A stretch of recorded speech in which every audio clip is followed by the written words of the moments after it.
إن الحمد لله نحمده ونستعينه ونستغفره ونعوذ بالله من شرور أنفسنا ومن سيئات أعمالنا. أما بعد فقد قال الله تعالى في كلامه المجيد وفي فرقانه الحميد. أعوذ بالله من الشيطان الرجيم. بسم الله الرحمن الرحيم.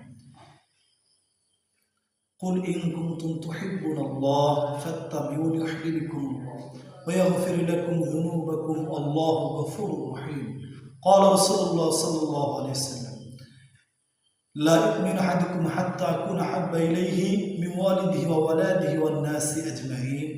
أما بعد, সম্মানিত উপস্থিতি, কাছে এবং দূরে প্রবাসে যারা আমাদের আলোচনা শুনতেছেন সকলের প্রতি রইল মুবারকবাদ, আন্তরিক সালাম। আসসালামু আলাইকুম ওয়া রাহমাতুল্লাহি ওয়া বারাকাতুহু। আল্লাহ সুবহানাহু ওয়া তাআলার দরবারে অসংখ্য শুকরিয়া যে এক ভাই প্রশ্ন করেছেন যে পাঁচ ওয়াক্ত নামাজের পরে আমাদের সুন্নতে আমলগুলো কি, কোরআন হাদিসের আলোকে আমরা জানতে চাই। জি, আমরা জানানোর জন্যই প্রস্তুত রয়েছি। রাসূল আকরাম সাল্লাল্লাহু আলাইহি ওয়াসাল্লামের সুন্নাহগুলোকে আমরা আঁকড়ে ধরব।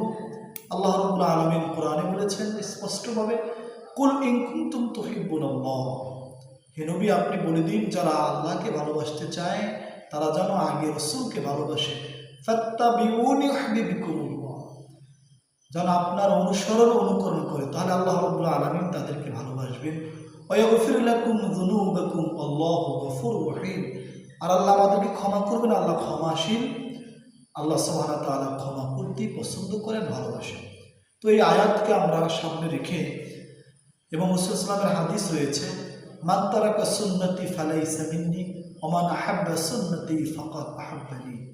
আল্লাহ হাবিব বলছেন, যে ব্যক্তি আমার সুন্নতকে তরক করলো সে আমার উম্মত না, যে ব্যক্তি আমার সুন্নতকে মহব্বত করলো সে আমাকে মহব্বত করলো, এবং ওমান আহাব্বা সুন্নতি ফাকাদ আহাব্বানি, যে ব্যক্তি আমার সুন্নতকে ভালোবাসলো সে যেন আমার সাথে একত্রে জান্নাতে থাকবে। সুবহানাল্লাহ। প্রিয় সুধী, রাসূলের সুন্নত কি? সুন্নাহ আমল হলো যে পাঁচ ওয়াক্ত নামাজের ইসলাম তাসবিহ পড়েছেন, সাহাবা আজমাইনদেরকে তাসবিহ পড়ার জন্য আদেশ করেছেন, এবং এটা সুন্নাত। আল্লাহ হাবিব বলেছেন, হাদিসের ভিতরে আসছে, এক সাহাবী বলতেছেন, ইয়া রাসূলুল্লাহ, ধনী ব্যক্তিরা তো দান সদকা করে তারা অনেক অগ্রগামী হয়ে যায় আমাদের চাইতে, তো আমরা তাদের সাথে তো পারি না, যেহেতু তারাও নামাজ পড়ে আমরাও নামাজ পড়ি, তারাও হজ করে আমরাও হজ করি না, তারা যাকাত দেয় আমরা দেই না, তারা রোজা রাখে আমরা রোজা রাখি, ইয়া রাসূলুল্লাহ, অতএব তাদের ইবাদতও বেশি, দানের ফজিলতও বেশি, এবং তারা দানও করে সওয়াব অর্জন করে বেশি, আমরা দান থেকে মাহরুম হয়ে যাই, আমরা যেহেতু গরিব। তো রাসূলের এই মুহাজির সাহাবী বললেন, আল্লাহ হাবিব বললেন, তোমরা অগ্রগামী হতে পারবে যদি তোমরা একটি আমল করো। সাহাবা বলল, ইয়া রাসূলুল্লাহ সাল্লাল্লাহু আলাইহি ওয়াসাল্লাম, আমলটা কি আল্লাহ রাসূল? আল্লাহ হাবিব বললেন, আমলটা হলো এই, যে ব্যক্তি পাঁচ ওয়াক্ত নামাজের পরে সালাম ফিরানোর পরেই তাসবিহ আদায় করবে, যেমন সুবহানাল্লাহ, আলহামদুলিল্লাহ, আল্লাহু আকবার, লা ইলাহা ইল্লাল্লাহ, এই তাসবিহগুলো যদি সঠিকভাবে আদায় করে, 33 বার সুবহানাল্লাহ, 33 বার আলহামদুলিল্লাহ, 34 বার আল্লাহু আকবার, 100 বার লা ইলাহা ইল্লাল্লাহ। অপর বর্ণনায় আছে 10 বার সুবহানাল্লাহ, 10 বার আলহামদুলিল্লাহ, 10 বার আল্লাহু আকবার, এভাবে অনেক বর্ণনা আছে, 34 বারের কথাও আছে। অতএব একাধিক বর্ণনা রয়েছে। তো করণীয় হলো এই যে আমরা পাঁচ ওয়াক্ত নামাজের পরে সুন্নাত মোতাবেক আমল করব, এবং আল্লাহর কাছে এই আমল করে দুহাত তুলে দোয়া করব, এবং আল্লাহ রাব্বুল আলামিন যেহেতু ফরজ নামাজের পরে দোয়াকে কবুল করেন, সেই জন্য আমরা এই তাসবিহগুলো পড়ে দোয়া করব। আল্লাহর হাবিব বলেছেন, তোমরা সালাম ফেরানোর পরে তাকবীর বলো আল্লাহু আকবার, এবং তাকবীর বলার পরে আস্তাগফিরুল্লাহ আস্তাগফিরুল্লাহ পাঠ করো, কেননা যেহেতু ফরজ নামাজের পরে দোয়া কবুল হয়। রাসূলের কাছে জিজ্ঞেস করা হয়েছে, ইয়া রাসূলুল্লাহ, কোন কোন সময় দোয়া কবুল হয়? আল্লাহর হাবিব বলেছেন, জুমার দিন আসরের পরে দোয়া কবুল হয়, জুমার দিন ইয়াউমুল আরাফা, আরাফাতের দিন দোয়া কবুল হয়, এবং হজের দিন দোয়া কবুল হয়, এবং নামাজের পরে দুবুরুস সালাত মাকতুবান ফি জুফিল লাইল, দুবুরুস সালাত মাকতুবান, যে গভীর রাতে এবং ফরজ নামাজের ইবাদতের পরে দোয়া কবুল হয়। সেই জন্য আমরা শুধু মোনাজাতের অপেক্ষায় না থেকে আমরা তাসবিহ পড়ে দুহাত তুলে সুন্দর করে আমরা দোয়া করব। আল্লাহর কাছে আমাদের যত আশা, যত চাওয়া, সব কিছু খুলে আল্লাহর কাছে বলবো। আল্লাহর হাবিব বলছেন, আর দোয়া হুয়াল ইবাদা, দোয়া হলো ইবাদতের মূল। অতএব আপনি দোয়া করবেন। অপর হাদিসে আছে, মাল্লাম ইয়াসআলিল্লাহ ইয়াগদাব আলাইহি। আল্লাহর হাবিব বলেছেন, যে ব্যক্তি আমার কাছে, আল্লাহ রাসূল বলছেন, যে ব্যক্তি আল্লাহর কাছে প্রার্থনা করে না, চায় না, আল্লাহ সুবহানাহু ওয়া তাআলা ইয়াগদাব আলাইহি, তার উপরে রাগান্বিত হন, আল্লাহ ক্ষেপে যান, রাগ করেন। নাউজুবিল্লাহ।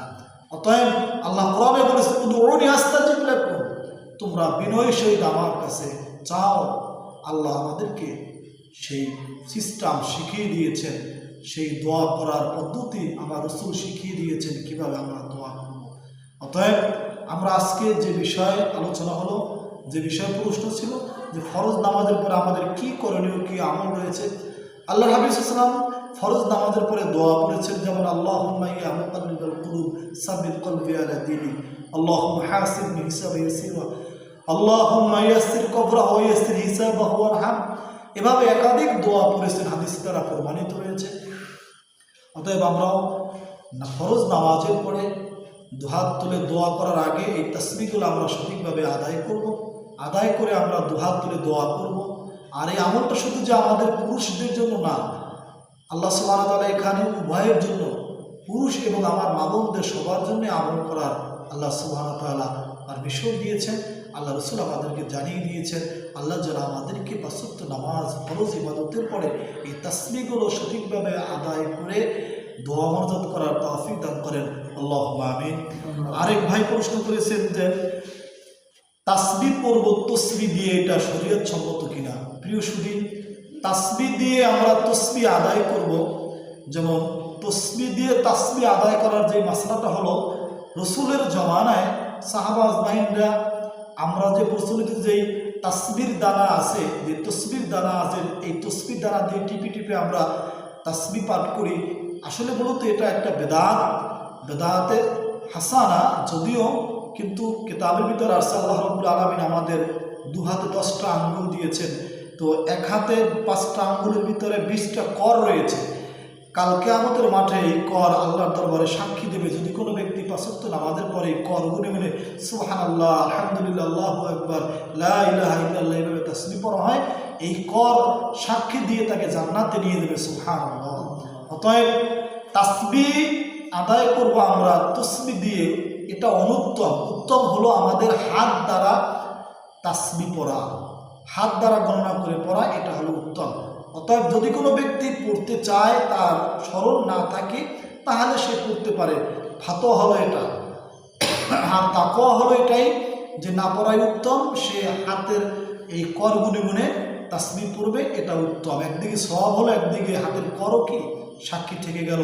কালকে আমাদের মাঠে হাতের কর বান্দার পক্ষে আল্লাহর কাছে জিরা করবে, আর বলবে রব্বুল আলামিন, তোমার বান্দা তোমার তাসবিহ পড়েছে এই কর দিয়ে, হাতের আঙ্গুল গুনে গুনে, অতএব তুমি তাকে কিভাবে জাহান্নামে নিক্ষেপ করো। প্রিয় সুধী, আমরা চেষ্টা করব হাতের কর গুনে গুনে তাসবিহ পাঠ করা। আর একান্ত যদি আমাদের পড়তে হয়, যাদের অনেকের স্মরণ নেই, মনে রাখতে পারেন না, 33 বার, 34 বার, 35 বার অথবা 100 বার, তারা সেক্ষেত্রে তাসবিহ দিয়ে তসবিহ আদায় করতে পারবেন, অথবা তসবিহ দিয়ে তাসবিহ আদায় করতে পারবেন। আল্লাহ আমাদেরকে কথাগুলো বোঝার তৌফিক দান করুন। আখিরু দাওয়ানা আলহামদুলিল্লাহি রাব্বিল আলামিন। আমরা আবার আসবো পরবর্তী অনুষ্ঠানে, পরবর্তী সময় আপনাদের সম্মুখে অন্য আঙ্গিকে, অন্য প্রশ্নের উত্তর নিয়ে আসবো। আসসালামু আলাইকুম ওয়া রাহমাতুল্লাহ ওয়া মা তাওফিক ইল্লা বিল্লাহ।